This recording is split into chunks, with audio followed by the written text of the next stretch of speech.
నమస్కారం ఈటీవీ 360కి స్వాగతం. ముందుగా ప్రధాన అంశాలు.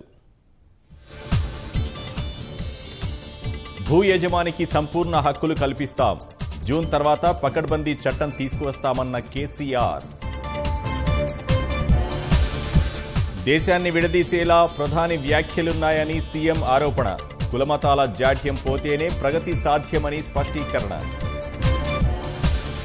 కేంద్ర సర్కార్ ఏర్పాటులో ప్రాంతీయ పార్టీలే కీలకం. 16 స్థానాల్లో తెరాసనే గెలిపించాలని కేటీఆర్ పిలుపు.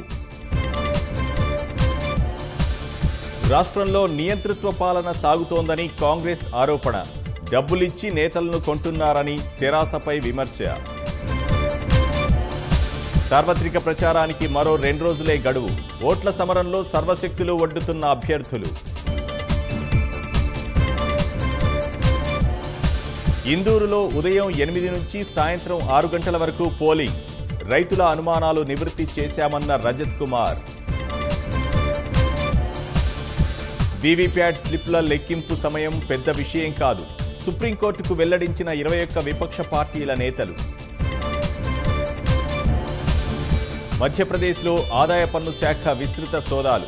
ముఖ్యమంత్రి ప్రత్యేకాధికారి సహా సన్నిహితుల నివాసాల్లో తనిఖీలు.